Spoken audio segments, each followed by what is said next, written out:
Bloomberg Technos Ramadan Sparks Podcast, sebuah persembahan spesial di bulan Ramadan 2025. Berkolaborasi dengan Kode Marketing bersama Sandi Uno and Friends, kami hadir dengan obrolan inspiratif, tren bisnis dan inovasi yang menyala di bulan penuh berkah ini. Jangan lewatkan setiap episodenya. Saksikan hanya di Bloomberg Technos. Assalamualaikum warahmatullahi wabarakatuh. Waalaikumsalam warahmatullahi wabarakatuh. Selamat datang di final episode. Wow. Ramadan Spark 2025. Hari ini akan kita wawancara dan bersama salah seorang narasumber dan kita akan membahas di harian Fitri ini ya. Winda ya. Ada siapa kita hari ini? Oke, hari ini kita kedatangan seorang yang sangat inspiratif, yang pastinya beliau hadir untuk bisa menebarkan pesan-pesan positif untuk memulai setelah Ramadan menjalani hari semakin damai gitu. Kita sambut Gus Adib. Assalamualaikum warahmatullahi wabarakatuh. Waalaikumsalam warahmatullahi wabarakatuh.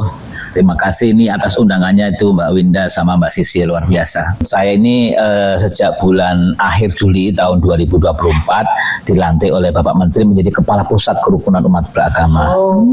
Jadi masalah kerukunan umat beragama di Indonesia itu one of my responsibility.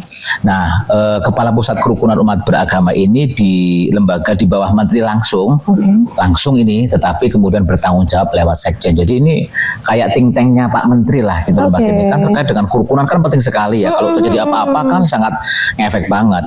Nah, saya punya background pendidikan itu agak mix. Background saya itu sekolahnya di madrasah, kemudian sempat di pesantren. S1 saya di IAIN Wali Songo Semarang. Sekarang UIN ya. Lalu kemudian saya S2 lagi di Wali Songo, S2 lagi di Australia, ambil Leadership and Management. S3 saya Public Policy and Management. So I did my master and my PhD both in Australia at Flinders University. Jadi udah biasa ya managing gado-gado. Iya, kira-kira begitu ya. You want to ask about Islamic studies, fine. Anything oke lah, formula. Oke. Di negara kita ini, apa kira-kira program atau inisiatif yang saat ini sedang dilakukan? Khususnya ini kita menyambut harian Fitri ini, Winda ya. Yes. Iya. Baik, saya kira terkait dengan program ya. Namanya juga Pusat Kerukunan Umat Beragama. Jadi yang paling penting dari kami, dan itu juga ditegaskan oleh Pak Kiai Menteri ya, Profesor Dr. Nazaruddin Umar, tidak ada yang jauh lebih penting dari kerukunan dan kedamaian. Dan beliau menetapkan program kerukunan ini menjadi salah satu program prioritasnya beliau. Jadi nomor pertama lagi itu kalau tak kasih tahu Mbak Minda.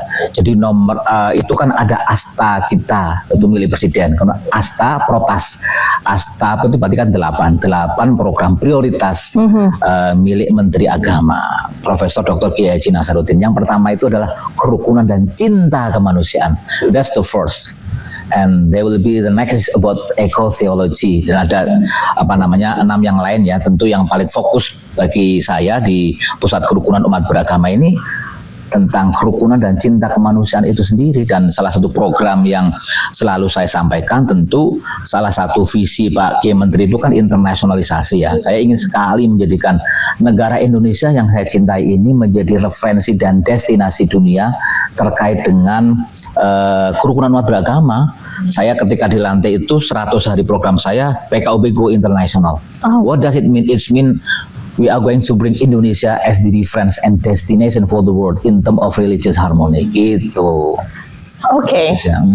That will be hard for us to describe kerukunan. Oke. Karena di waktu kecil ujian mungkin bareng sama Sisi ya. Ada pertanyaan waktu saya ujian di sekolah, Undang-Undang Nomor 29 tahun 45 itu berisi tentang apa? Tapi dari saya hanya memahaminya adalah ini hanya dihafal. Berhak memeluk agama apapun dan beribadah sesuai agamanya masing-masing. Tapi enggak mendarah daging gitu. Untuk saya sampai dengan detik ini nggak bisa tarik benang merahnya gimana sih implementasinya gitu. Itu kan tugas dari negara sampai dengan pendidikan yang kita terima gitu. Betul. Gimana tuh Gus? Jadi memang begini, saya kira sesuatu hal yang sangat powerful dan sering sekali disampaikan oleh Pak Kiai Menteri ini adalah beragama itu harus impactful, beragama itu berdampak.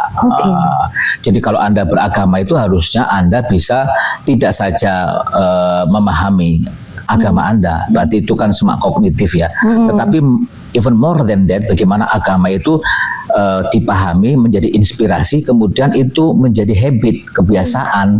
Nilai-nilai agama yang bagus itu you bring it into the daily activities. Karena bagi saya ajaran agama itu bagus-bagus semuanya. Yang paling penting itu adalah bagaimana mengurangi gap antara ajaran agama dengan praktek umatnya.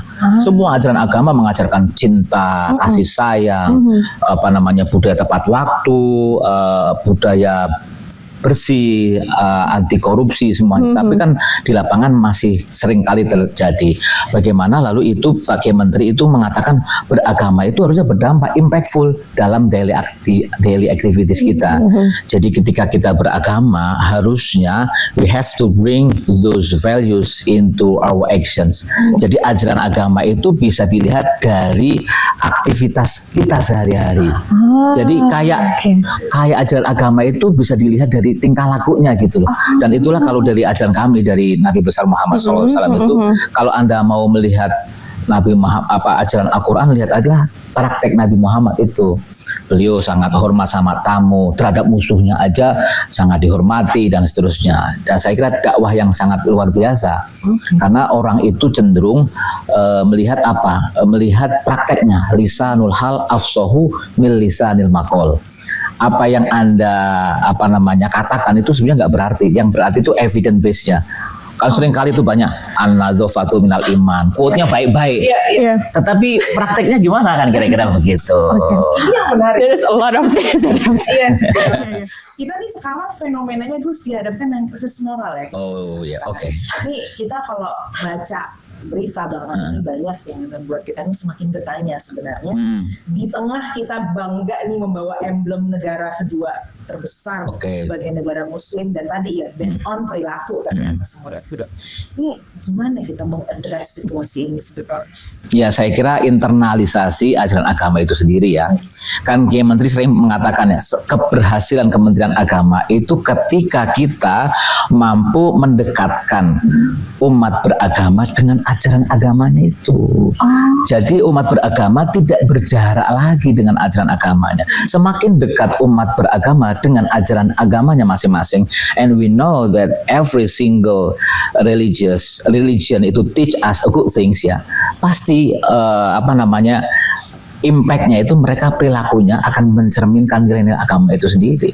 Jadi kalau semakin berjarak antara umat dengan ajaran agamanya, itu berarti kita gagal. Ya yang perlu disalahkan mungkin Kementerian Agama gagal nih. Kenapa umat beragama kok berjarak nih dengan ajaran agamanya? Makanya salah satu programnya adalah penguatan internalisasi ajaran agama lewat bimas-bimas, lewat di sekolahan dan seterusnya. Dan tentu saya kira yang paling penting itu adalah keteladanan dari para pemimpinnya juga, karena sekali lagi ya people tends to judge religions, the values of the religions ya by their communities. Kalau orang Islam, people tend to judge Islam by Muslim lah, kira-kira begitu. Orang menjudge ajaran Islam dengan praktek umat Islamnya itu sendiri. Maka saya sering katakan di komunitas umat Islam tentunya, dan saya kira di umat yang lain, bahwa every single of us as a Muslim actually as the ambassador for promoting Islam rahmatan lil alamin. Karena ajaran agama itu dilihat dari mana? Praktek umatnya. Jadilah orang seperti, kalau saya boleh kasih role model ya, yang sedang beliau perankan ini Pak Kiai Nasar ini. Beliau membangun integritas, kepingin lihat ajaran agama itu bisa dilihat dari praktek umatnya, ya sosok model seperti Pak Kiai Nasar, kita dan umat-umatnya di Kristen, di Hindu, di Buddha. Kalau semuanya menjadi ambasador yang baik bagi setiap ajaran agama, wow keren, impactful tuh, berdampak sekali. Itu saya kira itu kata beliau sih sudah, kita nggak perlu polisi lagi, nggak perlu apalagi di pasal-pasal dan seterusnya, karena kemudian menjadi baik itu menjadi dorongan dari agama, dan itu menjadi habit banget, tidak jadi logos tetapi menjadi etos, kemudian menjadi habit. Nah, you will get used to it, jadi biasa. Ini bukan hak saya nggak mau ngambil. Bisa nggak kita berani menolak ketika misal dapat honor ini tapi bukan hak saya, tolak balikin. Dan itu beliau ngasih keteladanan. Sejak dulu ajaran agama semuanya melakukan seperti itu. Saya kayak al-haya'u minal iman, malu itu sebagian dari iman. Itu harus menjadi praktek sehari-hari. Kita malu dong, ini bukan hak saya ambil. Ya kan? Iya dong. Ada follow up malu question. sebagian dari gitu Mbak Winda. Oh, ya. Sebagian gue kan taruh Iya, Malu benar. adalah sebagian dari Quote iman. kata Iya. Gus endorse by Gus Adim ya. Yes. Iya. Enggak hanya kebersihan sebagian dari iman. Iya. Terkenal kan itu. Iya. Malu sebagian dari Kita balik ke kata perasa malu. Mm-mm. Menurut gue sendiri, seberapa udah internalisasi nih leader kita yang harus jadi role model untuk bisa menyampaikan dakwah-dakwah yang oke kepada masyarakatnya. Ya memang butuh pencerahan ya kepada beberapa pemuka-pemuka dan kolega kita ya terkait pendidikan ini. Makanya saya kira ini semuanya ternyata dibangun sejak kecil juga. Yang saya lihat itu saya kebetulan kan hamil almost 6 years ya di Australia, S2 S3 saya di sana dan saya bawa anak saya Oh, wow. sama istri saya. Oke. Kapolda. Oke. Nggak apa-apa ya saya sebutkan ya. okay. Itu sudah akronim itu. Oh, iya. Jadi lebih Kita ibu negara. ibu negara yang lebih Iya. yang lebih powerful itu Kapolda yang di rumah itu. Itu kalau nggak dibawa kuliah bahaya itu. Oh, iya. Iya, iya. Nelpon terus daripada habis pulsa saya di Australia kan. Saya ingat ini kayaknya biaya pulsa saya lebih murah saya datang aja Kapolda. Jadi saya semester pertama itu nggak saya bawa itu istri. Cerita ini nggak apa-apa ya. Nggak apa-apa, nggak Jadi apa-apa. waktu S2 itu saya pikir ini kuliah di Australia apalagi bidangnya itu di luar konteks saya banget. Saya kan S1-nya IAIN tadi kan. Fakultas Syariah saya tuh. Ngomongin tentang Islamic Studies. Iya. Tiba-tiba saya harus S2 lagi bidangnya Leadership and Management. Wow. Nah saya kan mikirnya saya dapat beasiswa dari ADS dari Australia. Wah ini kayaknya serius ini. Kan mata kuliahnya Knowledge Management, Learning Organization, Strategic Management gitu ya. Wah saya harus serius. Maka saya bilang ke istri saya waktu itu, "Mah kamu jangan ikut deh. Ini kayaknya mata kuliah serius. Saya butuh konsentrasi." Tahu nggak semester pertama ya kan? Ditelepon mulu kan? Malah nggak bisa konsen ya kan. Tetapi ada alasan yang lain. Oke, gimana? Saya meskipun dalam kondisi tidak ada bini waktu itu ikut semester pertama tahun 2007 ya S2 saya alumni IAIN mata kuliahnya umum tetapi rata-rata nilai saya high distinction. Jadi kira-kira Allah nilainya. Nah sejak itulah kemudian saya eligible diperbolehkan. Oke lah kamu boleh merevisi karena saya tadi dulunya itu perjanjian dengan via Australia saya nggak mau bawa istri. Nanti dikasih reunion tiket. Saya pulang ke Indonesia dikasih tiket via Australia gratis bolak-balik untuk ketemu Kapolda tadi istri tadi ya kan. Tapi karena saya berubah karena saya merasa kayaknya lebih efektif saya bawa dan saya buktiin nilai saya keren-keren.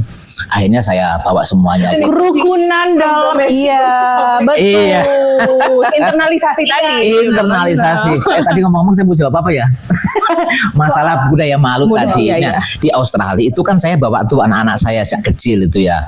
Nah anak-anak saya itu buang sampah itu malu Mbak. Jadi dia kalau mau buang sampah itu dimasukin dulu di kantong. Karena ternyata environment lingkungan itu mempengaruhi dan itu dididik sejak kecil. Malu dia kalau kemudian ini ada listrik macam-macam malam tuh dimatiin. Jadi jangan dibayangkan kalau di Australia pengalaman saya di Adelaide tuh kayak kalau malam tuh gelap itu save the earth, save energy. Jadi kita kan kadang-kadang jor-joran ya gitu ya. Nah itu sejak dini tuh anak saya tuh Abah turn off the light please gitu. Nah jadi anak saya yang pertama itu panggilnya Abah ya. Itu kemudian dia buang sampah itu karena memang sudah dilatih sejak child care. Kemudian sejak anak-anak itu. Nah ini saya kira pendidikan kita Pak Kiai Menteri mengatakan ya pendidikan yang betul-betul karakternya itu ada berdampak buat sejak kecil itu harus betul-betul di pesan kerukunan, pesan lingkungan itu masuk dan saya kira memang support lingkungan itu menjadi penting ya, artinya mengkonstruksi lingkungan yang memungkinkan anak-anak itu untuk tetap cinta kebersihan. Karena setelah saya pulang ke Australia, anak-anak saya bingung.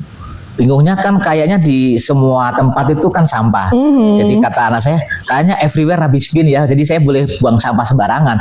Karena kalau di Australia kan tempat sampahnya jelas, clear, ini.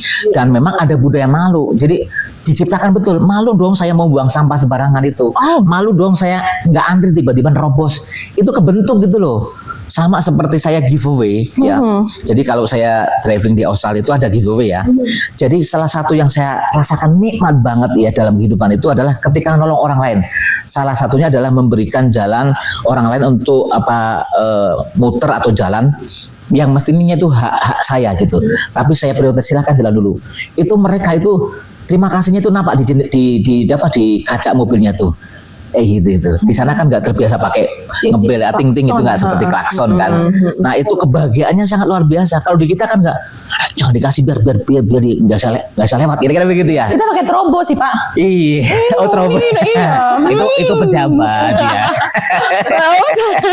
Oke Gus, di beberapa bulan terakhir banyak sekali fenomena sosial yang orang menempuh pendidikan, nggak kuat skripsi dan tesis akhirnya memutuskan untuk suicide. Dan itu menjadi salah satu pattern yang cukup di highlight terkait mental health issue dan hal-hal lain yang tadi rapuhnya generasi-generasi kita sekarang. Menurut gue sendiri, gimana peran pemerintah, terutama Kemenak, untuk bisa meng-capture perilaku yang ini udah mulai aneh nih gitu? Betul. Ya saya kira memang ini fenomena anak muda ini kan tadi saya sampaikan era IoT, Internet of Things ya. Kemudian mereka itu jarang bergaul secara social interaksinya kurang. Sehingga dunia dia itu dunia maya banget gitu loh. Dan sangat rasionalistik. Nah, plus kemudian mereka tidak banyak justru menurut saya belajar nilai-nilai keagamaan, agama apapun ya. Sebenarnya agama apapun itu kemudian dia ada mengajarkan nilai kesabaran, menghadapi ujian dan cobaan gitu. Jadi memang sangat rapuh generasi saat ini. Jadi ketika ada nilai jelek, dia kayak ngamuk, nggak terima, sampai pada tahapan yang sangat bahaya itu tadi suicide ya, sampai bunuh diri, no good lah ya. Tapi kalau bagi orang yang tahu ajaran agama, bunuh diri itu nggak boleh, wala ta'asu min rahmatillah, kan nggak boleh berputus asa gitu ya, never give up gitu ya. Bagi orang-orang yang sukanya belajar agama, maka dia tahu sikap-sikap yang sifatnya husnudon, positive thinking. We are what we think. Dan diajarkan ana inda abdika dzannibi, saya itu tergantung persangkaan hambaku kepadaku. Sehingga kita harus positive thinking terus, karena the thought that we think is creating our future. Maka kita tidak ada ruang dalam pikiran apapun di kita itu ruang yang negatif. Mari kita masukkan apapun yang ada dalam otak kita itu hal-hal yang positif, karena vibes-nya akan keluar itu. Kan rumusnya kan the thought that we think is creating our future. Apa yang kita pikirkan itulah yang akan menjadi masa depan kita. You believe or not, ketika saya mau ke Australia ini dapat beasiswa S2 S3 itu sudah saya pikirkan ketika saya sarjana S1. Iya. Jadi waktu itu saya naik motor butut ya, Honda apa ya, tahun 97-an. Saya kan kuliah tahun 96 itu ya.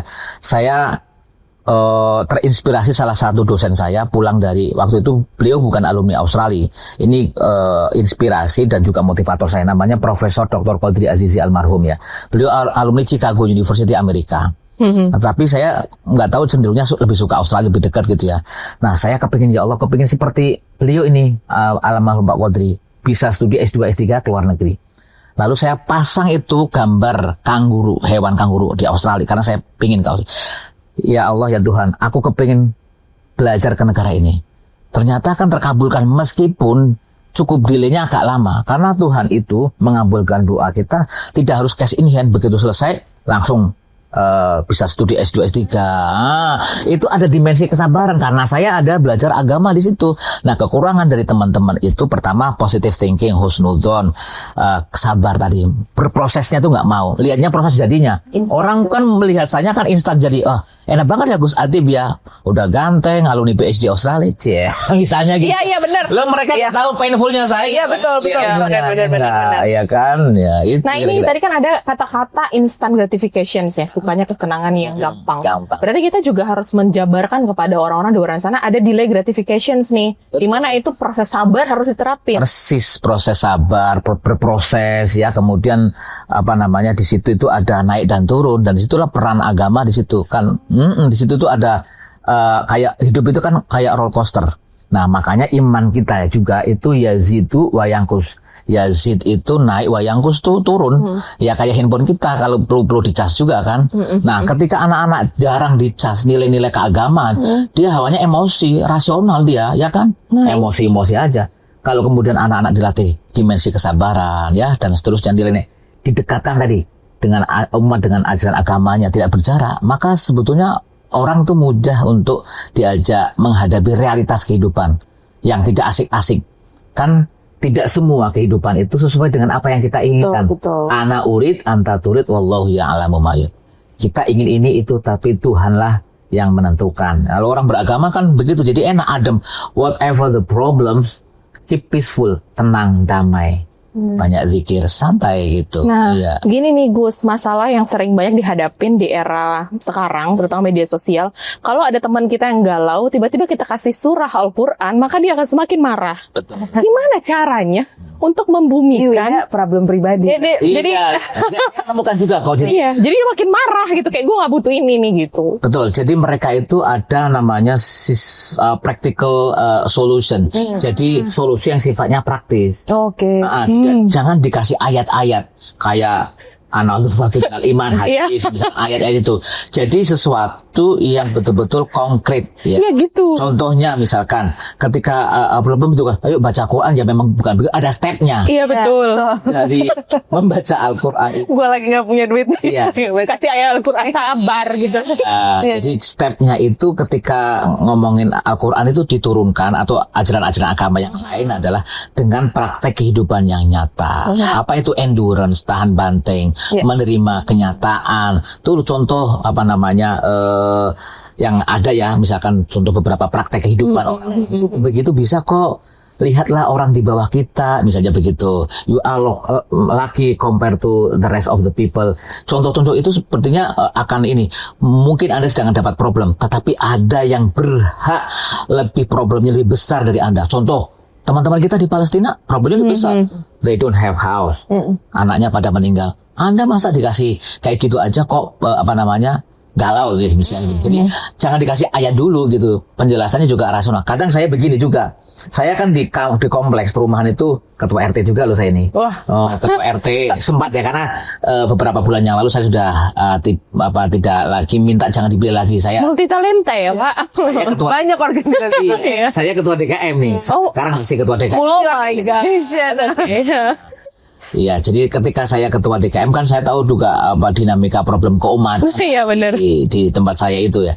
Jadi kalau saya ngasih solusi terkait itu nggak saya kasih ayat, tetapi penjelasan yang rasional terkait ikhtilaf misalkan di umat Islami misalkan. Pak Ustadz, habis sholat tuh emang katanya kita bid'ah ya, nggak boleh habis sholat tuh salam-salaman, kan Rasul nggak ngasih contoh, ya kan gitu. Saya nggak ngasih hadis tuh jawabannya. Saya mau tanya, habis sholat boleh nggak kamu ke toilet? Boleh. Habis sholat boleh nggak kamu pegang handphone, terima telepon? Boleh, kan habis sholat. Iya. Apalagi habis sholat kamu zikir, habis itu salam-salaman, itu menggugurkan dosa. Baik apa enggak? Jadi pendekatannya rasionalnya nggak usah pakai hadis, saya udah, ya kan? Itu kan lebih masuk. Orang habis sholat aja boleh terima handphone, boleh ke toilet, apalagi habis sholat kita zikir, habis itu salam-salaman. Itu kan iya. Dan saya tradisikan yang penting saya tidak menjudge bahwa habis sholat zikir itu saya wajibkan dan yang tidak ikut maka salah semuanya, enggak. Karena itu kan hal-hal sifatnya ikhtilafiyah, dan hal-hal sifatnya ikhtilafiyah itu harus kita sikapi ikhtilafu ummati rahmati. Perbedaan di antara umat itu adalah rahmat. Yang nggak mau zikiran silakan, yang nggak mau salaman silakan, nggak apa-apa. Enak. Ini ternyata percakapan kita nih ketika ingin mencapai kerukunan umat beragama, ternyata harus kerukunan diri dulu ya. Betul, pertama rukun dalam diri kita, kemudian appreciate multiple views of knowing. Kita harus menghargai keragaman. Jadi bagaimana di kompleks saya itu kan macam-macam umat Islamnya. Ada yang kelompok Muhammadiyah, Persis, yang agak macam-macam lah ya. Ya bagaimana saya juga the ability to see the truth through the eyes of another. Saya mencoba melihat perspektif pendekatan keagamaan dengan kacamata mereka. Oh mereka begitu, oh mereka nggak mau salaman karena ya udah biarkan, jangan dipaksa. Gitu kan, kita menghargai keragaman. Ada yang kemudian mungkin habis sholat inginnya zikirnya itu sir itu nggak mau keras gitu ya. Ada yang kepinginnya bareng-bareng kan gitu. Yang penting jangan tunggalkan yang paling benar ini, yang lain salah. Nah itu termasuk keragaman lintas agama ini. Betul. Gitu. Bagus dengan keberagaman yang ada saat ini, fenomena yang saat ini ada di Indonesia. Kita possible menjadi destinasi kerukunan agama itu. Optimis dong. Kan tadi kan rumusnya ana inda abdika dzonibi. Kita itu tergantung persangkaan hambaku kepada baru. Kalau saya selaku pimpinan di pusat kerukunan umat beragama harus optimis. Saya optimis bisa. Tentu dengan sinergi dan kolaborasi semua komponen bangsa. Karena ingat ya, tanggung jawab merawat kerukunan umat beragama di draft perpres ya, peraturan presiden yang semoga segera ditandatangani oleh Bapak Presiden Prabowo, karena ini sudah di Seknek ini. Itu ada draft peraturan presiden terkait pemeliharaan kerukunan umat beragama. who is responsible for religious harmony in Indonesia? Ternyata tidak hanya pemerintah pusat, tidak hanya pemerintah daerah, tetapi every single of us as the members of the communities of Negara Kesatuan Republik ini. Tanggung jawab kita sama-sama. Termasuk Mbak Winda sama Mbak Sisi podcast tentang kerukunan ini bagian kontribusi Anda untuk menebarkan hal yang baik. Mari kita rukun, mari kita hormati keragaman dan seterusnya, ya kan? Nah, terkait dengan kerukunan itu, karena tadi saya katakan optimis, maka ya sikap saya optimis. Optimisnya saya break it down into real action. Jadi optimisnya jangan cek kosong. Caranya gimana? What is your next step? Ya, plan-nya apa nih? Yang sudah kita lakukan ada tadi PKUB Go International. Kemudian kita buat portal PKUB yang itu berbahasa Indonesia, bahasa Inggris, bahasa Arab, dan mungkin bahasa Cina juga. So nanti kearifan lokal kita itu bisa dilihat langsung di dunia. Ini nanti segera akan launching juga itu. Terkait portal kerukunan umat beragama. Salah satu yang mendasari kita optimis juga, alhamdulillah tahun 2024 kemarin itu ikut kita indeks kerukunan umat beragama kita itu naik dari sebelumnya 74,02 ini 74,47. Alhamdulillah. Nah, itu optimis dong. Iya. Meskipun sekarang ini 2025 ada efisiensi, ada instruksi presiden terakhir, kita sikapi dengan positif, berhusnuzon, dan kita selalu mencari celah untuk bersyukur. Bahasa saya ke teman-teman di PKUB itu BTS, bersyukur tanpa syarat. Bukan boyband ya, kirain mau nyanyi. Berarti ketika ada fenomena begini, kita lihat dong orang-orang yang di bawah kita bersyukur, alhamdulillah masih ada anggarannya. Kok dulu pejuang kita memerdekakan bangsa ini, mereka ada nggak pakai JPL, pakai anggaran APBN? Nggak ada. Nyawa taruhannya. Kenapa kita cemen? Baru di efisiensi kelepek-kelepek, ya kan? Iya. Jadi kita harus semangat. Ada nggak tidak ada anggaran, kita maju, termasuk kolaborasi sinergi seperti ini. Last question, Gus. Biasanya kita ada pertanyaannya. Final question. Biasanya untuk generasi muda yang tadi dengan fenomena mental health mereka, what is the slightest action they can do untuk support kerukunan agama ini? Mbak Winda ada nggak yang mau ditanyakan, Mbak Sisi? Itu sama juga ya? Sama. Oke, jadi gini, pertama terkait dengan generasi muda yang rapuh macam-macam, ini tugas kita bersama juga. Digital literasi itu penting karena sering kita katakan saring sebelum sharing. Nah, itu penting itu, sebelum mereka upload macam-macam kan bisa kena UU ITE juga, macam-macam problem itu, ya kan? Yes. Kan sekarang kan berita begitu luar biasanya. Kalau dulu orang yang berhasil itu yang bisa mendapatkan berita. Tapi sekarang beritanya membludak, kita bingung mana yang benar, mana yang hoax, ya kan? Nah, sekarang itu berarti anak-anak muda harus kita digital literasi itu menjadi sangat penting supaya mereka itu masuk kategori yang disebutkan dari ciri-ciri orang bahagia abad modern ini. Saya rangkum dari berbagai kitab ya. Ayyakuna qalilu qaulun fima la yahtaju ilai. Orang yang bahagia itu adalah orang yang bisa menempatkan diri secara proporsional. Jadi begitu. Jadi menempatkan diri secara proporsional itu maksudnya kalau itu bukan bidangnya, you don't need to posting something, you don't have the expertise, capacity for that one. Sekarang kan orang semuanya ingin jadi pemberita. Iya, betul. Kayak citizen journalism, things like that. Kemudian bukan ahli agama, bicara agama. Nah, sayangnya di media ini dipenuhi orang-orang yang mencoba jadi ahli agama. Feel free kan mereka buat konten macam-macam. Nah, inilah anak-anak harus kita rujuk atau kita arahkan. Lo kalau mau merujuk agama ini, Gus Baha, Gus Adib lah, mungkin setengah-setengahnya lah Gus Adib ya, Profesor Quraisy Shihab, Pak Kenasar, channelnya ke sana. Betul. Nah, sekarang kan di dalam media sosial ini kan macam-macam, channelnya salah guru, channelnya yang ajarannya sedikit-sedikit kopar kafir bid'ah, ya betul. Itu yang sering terjadi, anak-anak itu menjadi self radicalization. Mereka menjadi radikal dengan sendirinya karena merujuk kepada media di informasi yang itu bukan kelompok-kelompok yang Islam yang moderat atau orang yang memahami agama Islam secara utuh dan komprehensif. Kan sekarang kan banyak ustadz-ustadz jadi-jadian juga. Iya, betul. Banyak gus-gus jadi-jadian juga. Atau diguskan, atau dikiaikan. Ya, benar. Kalau saya nggak mau dipanggil kiai. Kalau kiai itu sudah nggak boleh salah. Kalau gus masih boleh salah. Ya. Jadi saya kira memang anak-anak harus kita arahkan untuk merujuk di dunia media sosial. Yang sekarang Internet of Things itu adalah kepada sumber-sumber orang yang otoritatif. Kita kasih hadis terakhir ya. Ya. Ini prediktif sifatnya. Sayati zamanun ala ummati yafirruna min ulama wal fuqaha fayabtalihimullah bi salasati baliyat. Besok suatu zaman nanti, ini prediksi dan kenyataannya sudah terjadi ini. Akan datang bahwa di zamanku, zaman itu berarti ya sekarang, era sekarang.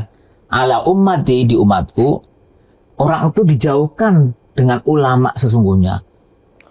Dijauhkan dengan ahli fikih sesungguhnya, tetapi didekatkan dengan yang tadi, yang abal-abal itu, yang kiai, yang dikiaikan, yang diguskan, yang diustazkan, tetapi dia viral, followersnya banyak. Ini kalau satu fenomenal lagi ya.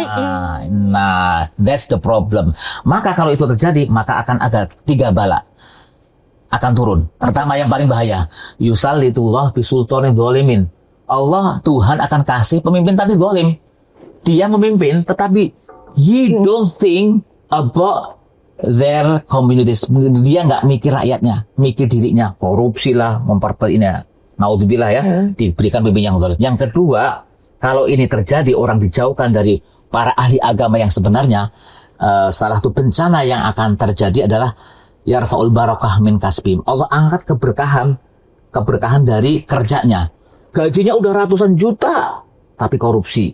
Gajinya udah banyak, ya tapi rumah tangganya berantakan. Karena mungkin dari uang yang nggak ini. Makanya Kiai Menteri kita itu, Masya Allah, saya bener-bener chemistry-nya kena banget. Yang penting nggak banyak berkah daripada sedikit tapi berkah daripada banyak nggak berkah. Keberkahan itu yang paling penting. Maka beliau selalu mengajarkan pentingnya integritas, kejujuran. Terakhir yang ketiga, kalau zaman ini terjadi, yukhrijuna minad dunya bighairi iman, dan kita keluar di dunia ini tanpa iman. Ya jelas lah, dibimbing oleh orang-orang yang agak jelas, ya nggak nyampe surga. Makanya ya termasuk yang melihat ini, hati-hati merujuk kepada guru-guru di media sosial. Nggak boleh ustadz-ustadz yang viral-viral doang. Ya, viral-viral doang. Cari yang otoritatif. Biasanya yang otoritatif itu ya dari kalangan yang betul-betul kita lihat track record-nya, yang pondoknya di mana, S1-nya di mana, S2-nya di mana, ngajinya di mana. Kira-kira begitu ya. Kalau ini ngurujuklah Prof. Nasar, ormas besar di NU Muhammadiyah yang sudah jelas mengajarkan Islam wasatiyah. Kira-kira begitu, itu lebih aman, safe, dan itu harus kita sering sosialisasikan ke anak-anak muda kita. Kasihan mereka tersesat. Benar. And it's apply to semua level ilmu ya sebenarnya. Untuk cari You should start critical thinking. Ya betul. Next time we will discuss about critical thinking. Yes. Sebelum kita tutup, ada ucapan selamat Idul Fitri dulu. Oke. Dari kita bersama, silakan Gus Adib boleh memimpin untuk kawan-kawan penonton Ramadan Spark. Oke. Alhamdulillah kita sudah melaksanakan rangkaian bulan suci Ramadan. Semoga Allah Subhanahu wa taala, Tuhan yang Maha Esa, menerima bulan puasa Ramadan kita, dan kita beautiful transformation. Amin, amin. Bertransformasi menjadi diri yang cantik, yang bermanfaat bagi sesama. Amin. Selamat Idul Fitri bareng-bareng ya. Selamat Hari Raya Idul Fitri. Mohon maaf lahir dan batin. Oke. Ya. Terima kasih Winda, silahkan menutup Winda. Kita tutup ya hari ini. Oke teman-teman, terima kasih atas dukungan dan support selama ini untuk menebarkan hal-hal positif. Semoga yang baik datangnya juga yang baik-baik gitu. Saya dan Sisi mengucapkan terima kasih dan juga mohon maaf jika ada kesalahan. Sampai ketemu di Ramadan Spark di tahun-tahun selanjutnya. Yeay, positif dan selamat berbuat kebaikan sepanjang masa. Assalamualaikum warahmatullahi wabarakatuh. Terima kasih telah menyaksikan podcast Ramadan Spark persembahan Bloomberg Technos dan kode marketing bersama Sandi Uno and Friends di bulan penuh berkah ini. Semoga setiap episode yang dibagikan bisa menjadi inspirasi dan membawa manfaat bagi perjalanan bisnis dan karir Anda. Jangan lupa, masih banyak konten menarik lainnya yang akan hadir untuk menginspirasi dan membuka wawasan Anda. Sampai jumpa.